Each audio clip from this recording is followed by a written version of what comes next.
सरस्वती ज्ञान कोश में मैं प्रतिज्ञा त्यागी आप सबका हार्दिक अभिवादन करती हूँ।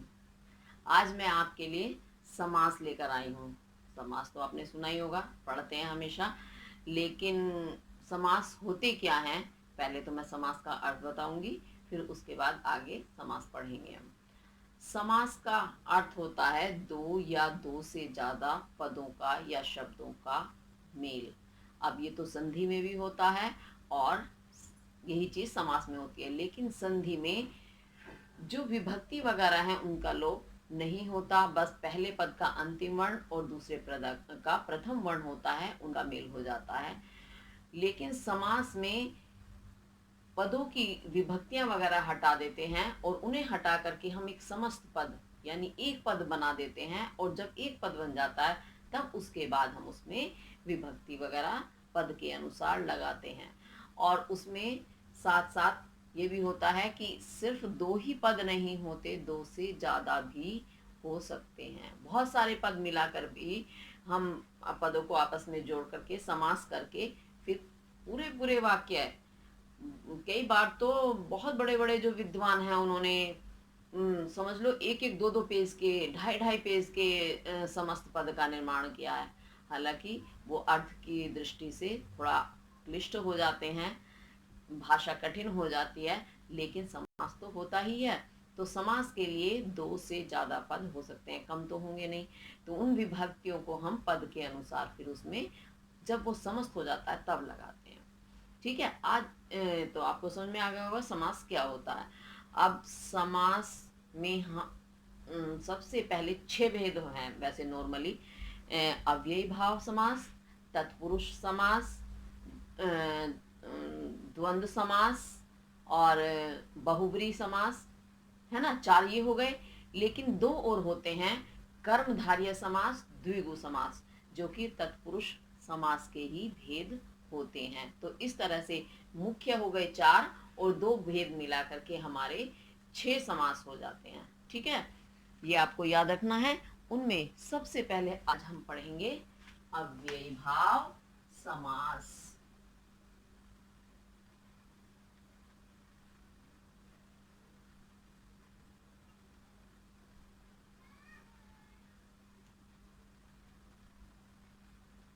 आप यदि अव्ययी अव्ययी पहला पद अव्यय, अव्यय को ही ध्यान से पढ़ें। अव्यय जो है आ प्लस वया, 2 शब्दों से मिलकर बना है। आ नहीं, नकारात्मक होता है, आ उपसर्ग है, उसके बाद आपका व्यय आया है। व्यय का अर्थ होता है खर्च, है ना। और जो खर्च ना हो, व्यय खर्च हो जाना, और अव्यय जो खर्च ना हो। खर्च हो जाना क्या मतलब? खर्च हो जाना ये नहीं हम दुकान पे दे आए या सामान ले आए। खर्च का मतलब है अब उसमें कोई परिवर्तन नहीं आता है जब वह अव्यय हो जाता है। अव्यय हो जाने के बाद कोई बदलाव नहीं आएगा, चाहे वह पद अव्यय बन जाने के बाद किसी भी वचन में हो, किसी भी लिंग में हो और किसी भी काल में हो। आप जानते हैं 3 लिंग हैं, 3 वचन हैं, 3 काल हैं।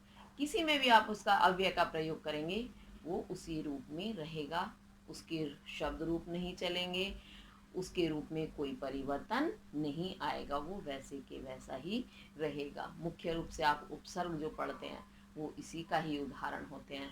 उपसर्ग और भी यत्र तत्र आपके जो पद हैं वो अव्यय के अंतर्गत आते हैं।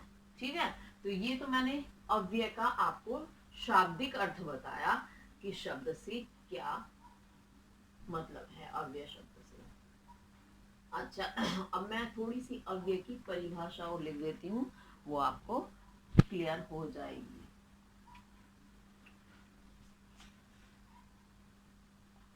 जिस समास में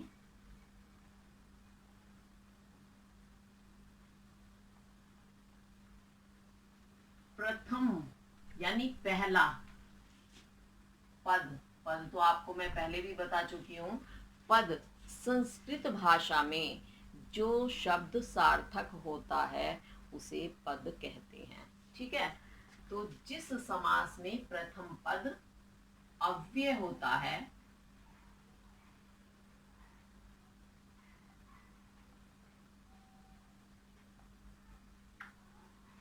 और दूसरा पद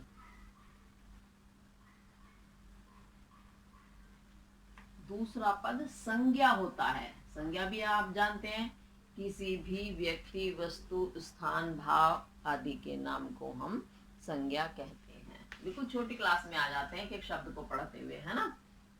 तो दूसरा पद, दूसरा लिख देती हूँ, छूट गया वही।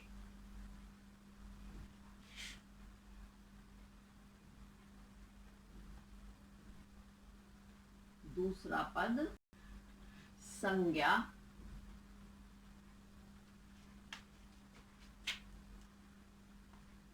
होता है।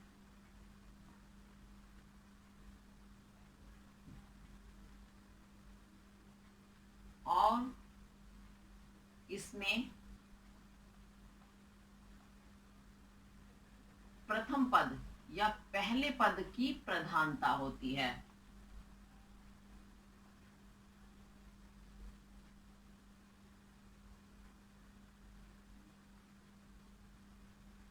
प्रधानता तो समझते हैं,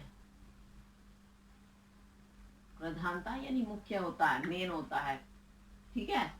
प्रथम पद की प्रधानता होती है और दोनों पद मिलकर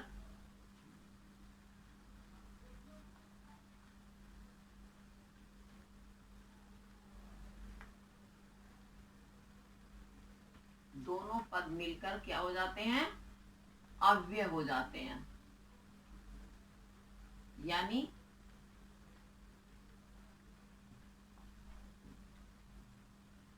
अव्यय हो जाने से क्या होगा, उनके आपके शब्द रूप नहीं चलेंगे। अव्यय हो जाते हैं, इनके रूप नहीं चलते। शब्द रूप कह दो चाहे रूप कह दो, बात वही है।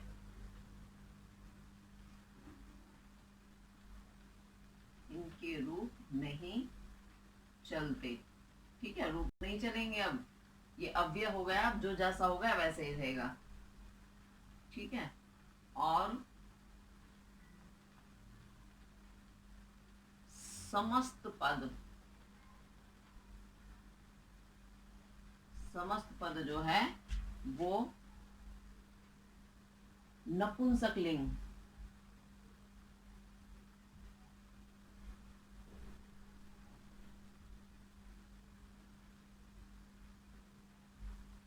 एक वचन में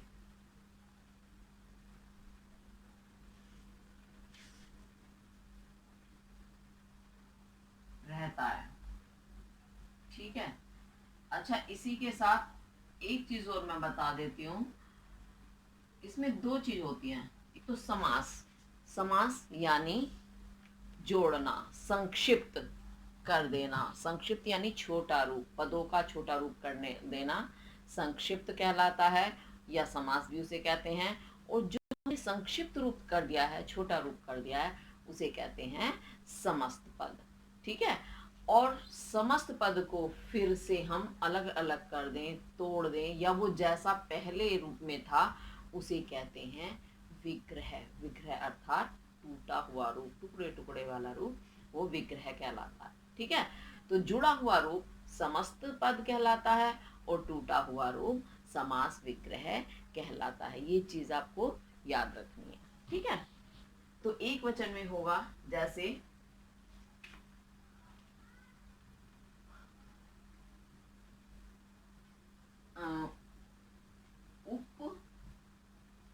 उपगंगम, उपगंगम, इसको उपगंगम ऐसे भी लिख सकते हो और उपगंगम, संस्कृत में शुद्ध रूप तो यही होगा, उपगंगम, ठीक है। तो आप ऐसे भी लिख सकते हैं, ऐसे भी लिख सकते हैं। अब मैं इसको विग्रह करती हूँ, तोड़ती हूँ। ये आपका हो गया समस्त पद। उप और गंगम दो शब्द हो गए। उप क्या है, अव्यय, अव्यय पद है, ठीक है। और गंगम जो है ये आपका गंगा, ये है आपका संज्ञा शब्द। ठीक, जगह नहीं है थोड़ा सा, पर मैंने समझाने के लिए थोड़ा सा लिख रही हूं मैं। तो होगा आपका गंगायाः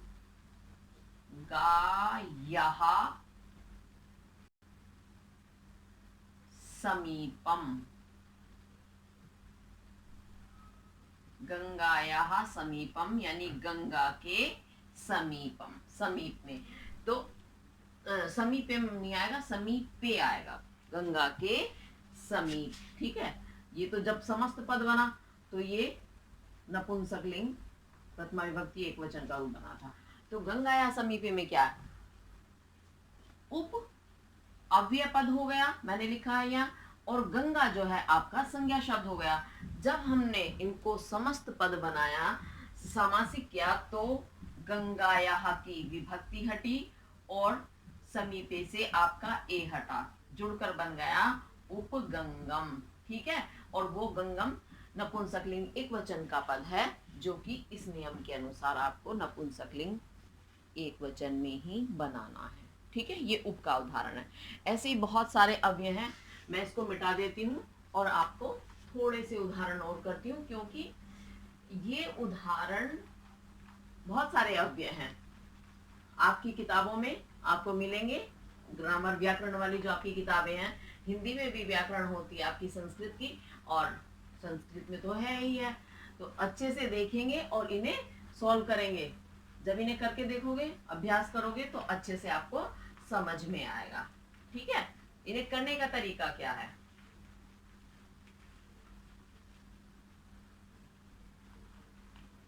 अब चाहे तो आप दो तरीके से कर सकते हैं। विग्रह रूप को समस्त रूप में करिए, एग्जाम में दोनों तरीके से आ सकता है, या समस्त पद को विग्रह करें।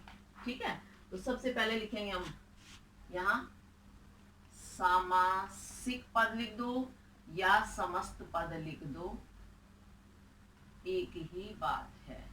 फिर उसका विग्रह।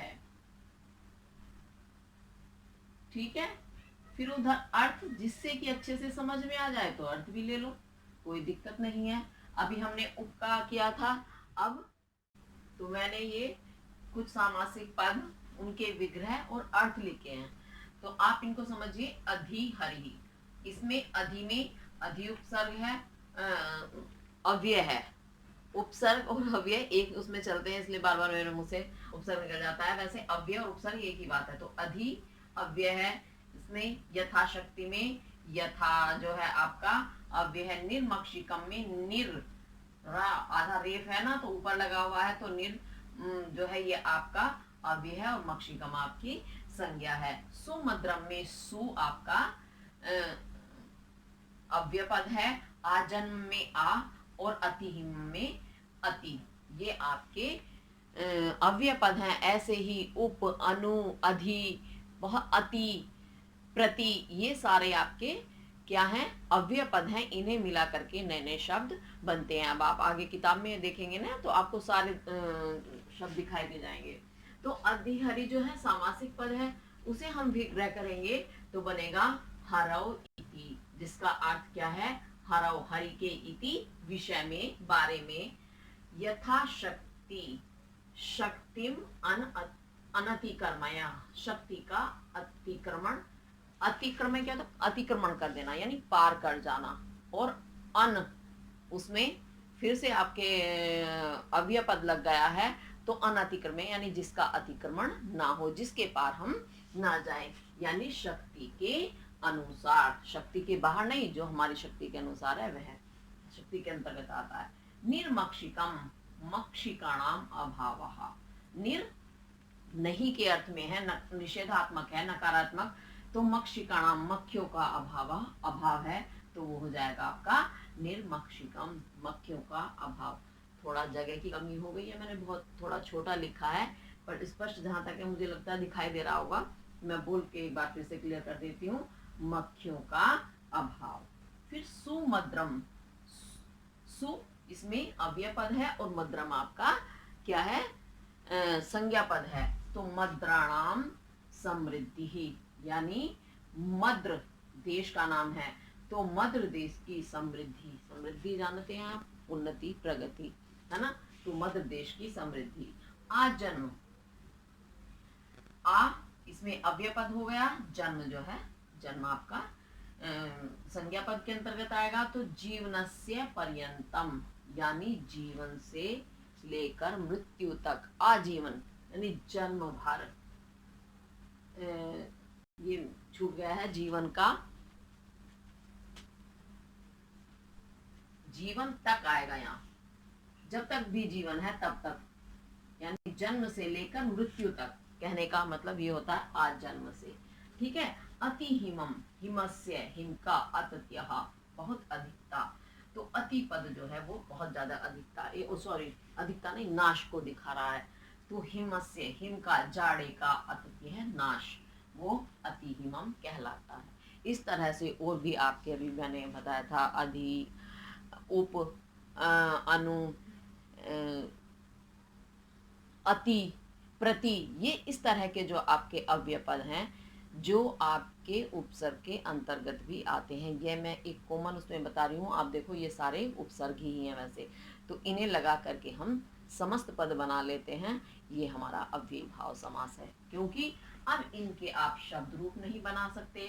ये नपुंसकलिंग एक वचन में है सारे, और इसमें से जितनी भी आपके सारे विभक्तियां वगैरह हटा करके पूर्ण रूप बना दिया गया है, और नपुंसकलिंग एक वचन में है। अब इनके शब्द रूप नहीं बनेंगे, इसी वजह से ये अव्ययी भाव समास के उदाहरण हैं। जहाँ तक मुझे उम्मीद है आपको समझ में आ गया होगा। किसी वजह से समझ नहीं पाए हैं, नहीं आया है, कुछ दिक्कत रह गई है, तो आप मेरे से कमेंट करके पूछ सकते हैं। अब आप द्वंद्व समास, द्वंद्व समास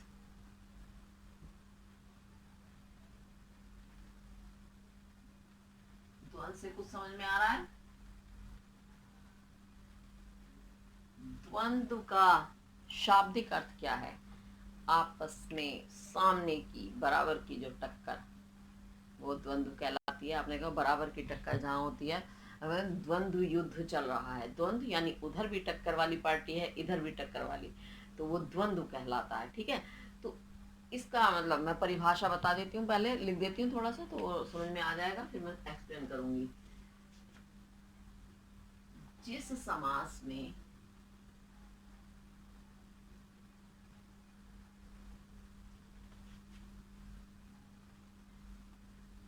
दोनों पद प्रधान होते हैं,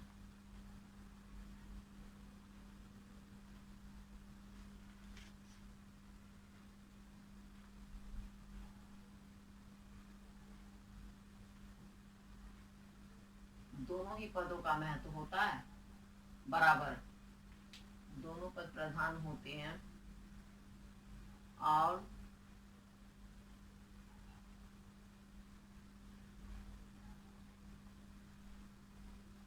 दोनों के बीच में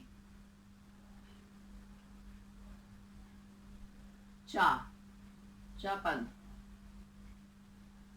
छिपा होता है।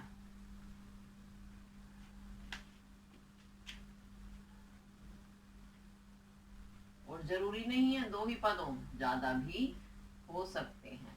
ठीक है। जिस पद में दोनों पद प्रधान होते हैं और दोनों के बीच में च छिपा होता है, जैसे उदाहरण में मैं बता देती हूँ, माता च, पिता च, क्या हो जाएगा? माता और पिता।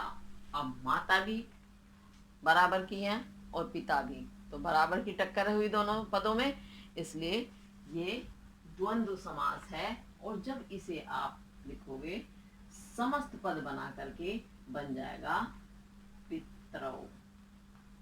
ठीक है। अब ये पितरौ कैसे बनेगा, क्या है, ये मैं आपको भी बताऊंगी, क्योंकि द्वंद्व समास के जो है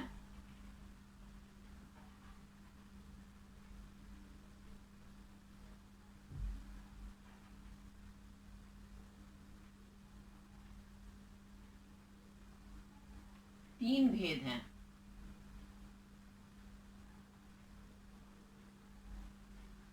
उसी के अनुसार ये रूप बनेंगे। तीन भेद कौन सा है? पहला है इतरेतर द्वंद्व, इतरेतर द्वंद्व।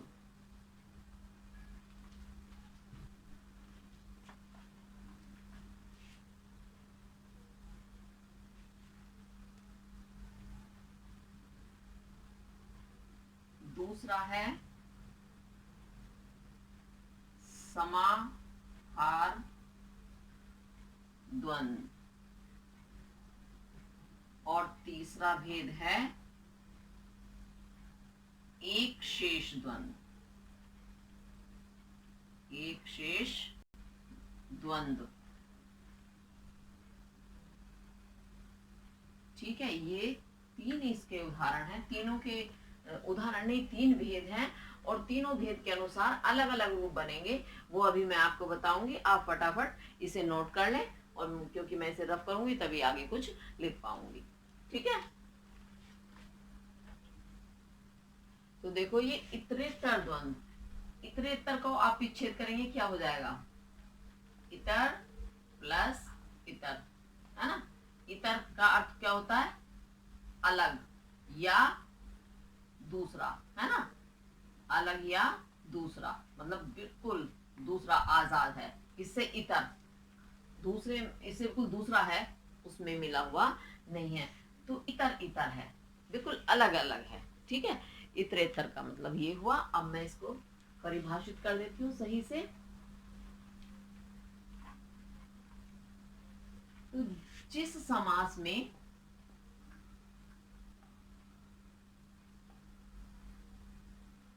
दो या दो से ज्यादा हो सकते हैं पद, ये ध्यान रखिएगा बार बार। जिस समास में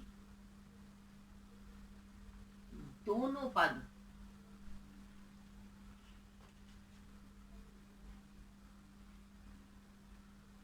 स्वतंत्र होते हैं, स्वतंत्र होते हैं नहीं, एक दूसरे से कोई उनका संबंध नहीं, आपस में बिल्कुल अलग है। ये नहीं है कि उसका वर्णन किया तो उसका नाम भी आएगा ही आएगा, ऐसा नहीं होता। तो पद, दोनों पद स्वतंत्र होते हैं और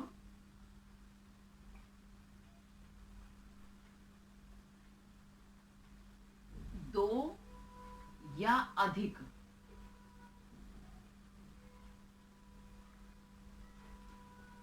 पद होने पर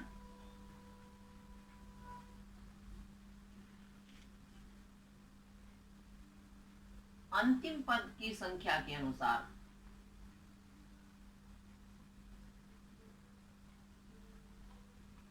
अंतिम पद की संख्या के अनुसार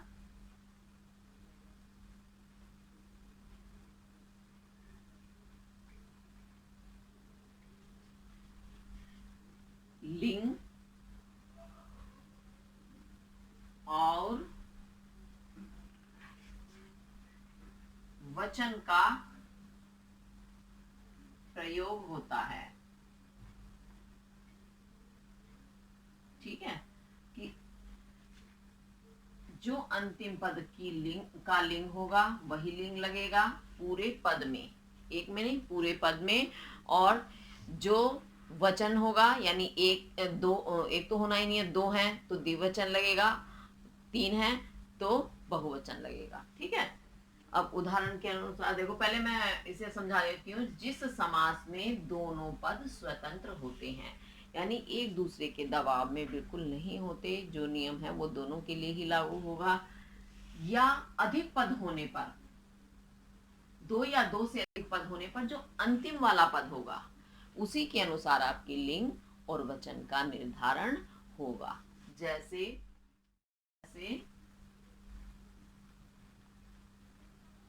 हरिश्च,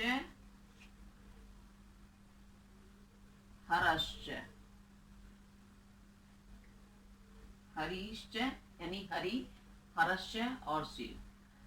तो जब इसको हम समस्त पद कर देंगे तो अंतिम पद क्या है? हरश्च, तो हर के अनुसार दो हैं, एक दो यानी द्विवचन का प्रयोग होगा, क्योंकि दो पद हैं और अंतिम पद हर है तो हर अंत में रहेगा, उसी के अनुसार निर्धारण होगा।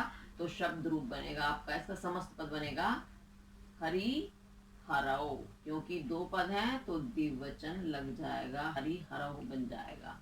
ठीक है, ये आपका द्विवचन का उदाहरण है। ऐसे ही बहुवचन के लिए अगर ज्यादा आते हैं, रामश्च लक्ष्मणश्च भरतश्च।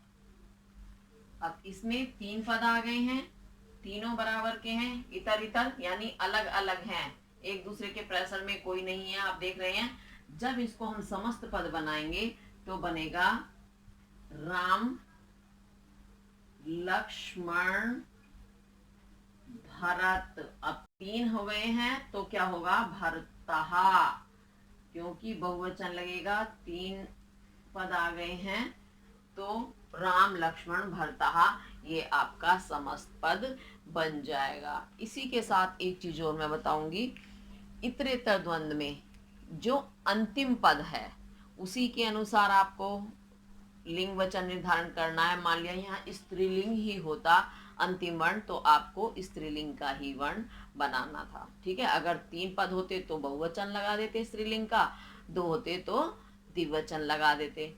ठीक है, ऐसे ही जो पद सबसे पहले देखा जाता है जिसमें सबसे कम स्वर होते हैं वो पहले रखा जाता है। इस तरह से इनका निर्धारण किया जाता है। अब यहाँ तो आप भरत लक्ष्मण और राम लक्ष्मण भरत, तो हमने उनको क्रम से ले लिया है, तीनों भाई हैं तो क्रम में लगा लिया।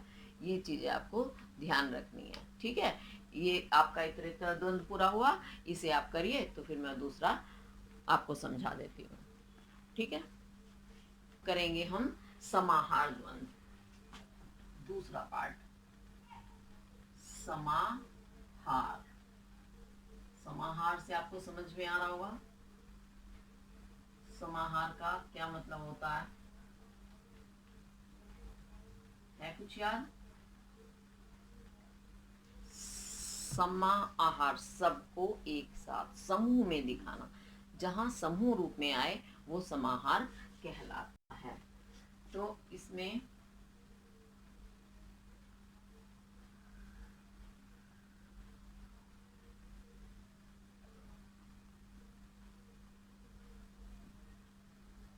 जिसमें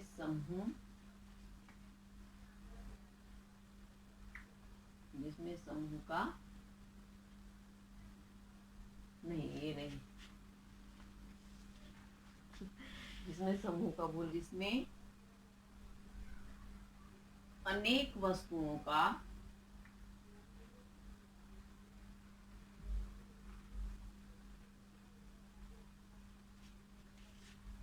समूह दिखाया जाता है।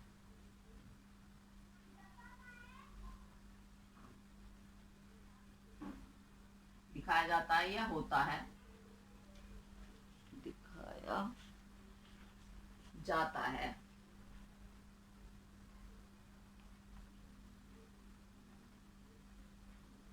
उसे समाहार द्वंद्व कहते हैं।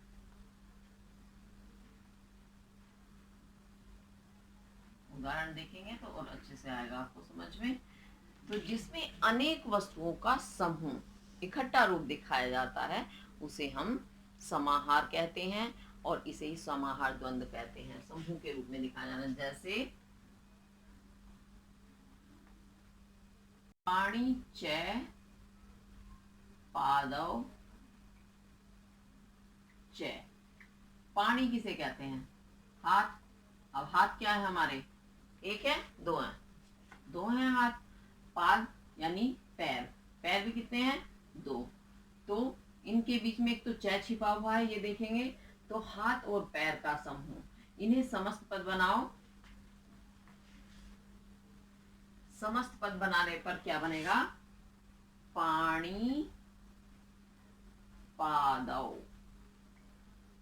आपका च का लोप हो गया, और पानी पादव, यानी समाहार आ गया, दोनों हाथ दोनों पैर। तो ये आपका समस्त पद बना और इस तरह से ये समाहार द्वंद्व है क्योंकि इसमें समूह में दिखाया गया है। ठीक है, ये आपका द्वंद्व समास समाहार द्वंद्व का उदाहरण है। और भी बहुत सारे उदाहरण मिलेंगे जब आप पढ़ने बैठते हैं। तो पहले तो आपकी व्याकरण की किताब में बहुत सारे उदाहरण होते हैं।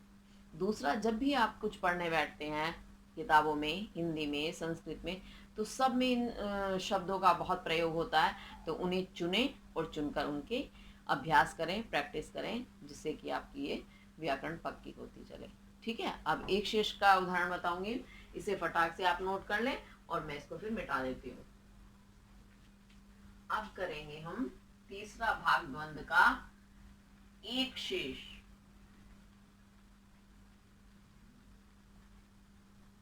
एक शेष द्वंद्व समास। ठीक है, इसमें क्या होता है, समास होने पर, यानी जब हम समास पद करते हैं तो समास होने पर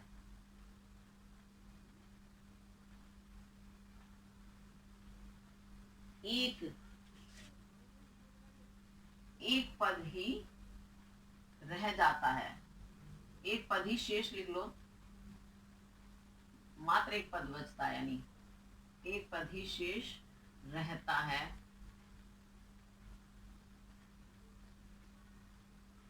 उसे एक शेष द्वंद्व समास कहते हैं।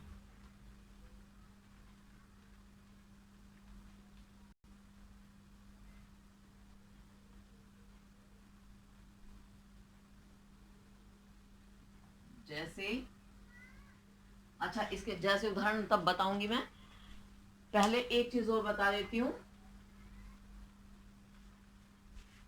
जब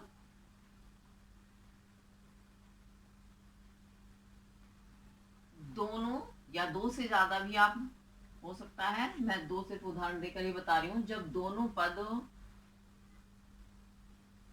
पदों में पुल्लिंग पद रहता है, चाहे दोनों हो चाहे एक हो, अब पुल्लिंग पद रहेगा।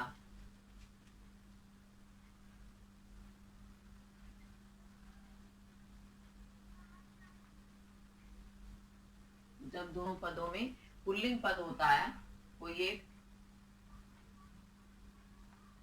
तो समस्त पद जो है आपका, या सामासिक पद, पुल्लिंग में बनेगा।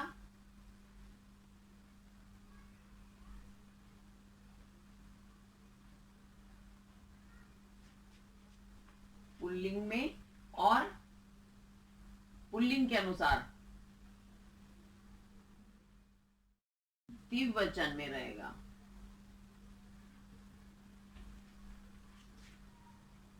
द्विवचन में रहेगा। ठीक है, उदाहरण मैं भी आपको दूंगी तो अच्छे से समझ आएगा। एक बार परिभाषा समझ ले। तो समास होने पर, यानी जब हम समस्त पद बनाते हैं उस समय एक ही पद शेष रहता है, एक शेष द्वंद्व में, यानी सब मिलकर के एक पद बन जाएगा, इसीलिए इसे एक शेष द्वंद्व समास कहते हैं। जब दोनों पदों में पुल्लिंग पद होता है, दोनों पदों में से एक पद या दोनों पद पुल्लिंग है, दोनों पुल्लिंग है तब तो पुल्लिंग रहेंगे ही, लेकिन एक पद स्त्रीलिंग है और दूसरा पद पुल्लिंग है, तो समस्त पद जो है आपका पुल्लिंग रूप में ही बनेगा और द्विवचन का प्रयोग होगा। ठीक है, अब जैसे मैंने अभी द्वंद्व समास का आपको एग्जाम्पल स्टार्टिंग में ही दिया था, माता च पिता च। ठीक है, ये था और बन गया था, क्योंकि माता स्त्रीलिंग, पिता पुल्लिंग, तो जब इसे बनाएंगे बन जाएगा, क्योंकि दो हैं तो द्विवचन लगेगा, पुल्लिंग है एक पद तो इसलिए वो पुल्लिंग में ही समस्त पद बनेगा, तो बन जाएगा आपका द्विवचन में पितरौ। ठीक है, इस तरह से बनेगा।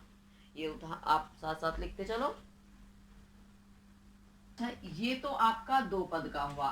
एक मैं और ज्यादा पद का बता दूं, ते तच्च, तच्च नहीं तत्च हो जाएगा, ठीक है। देव दत्तश्च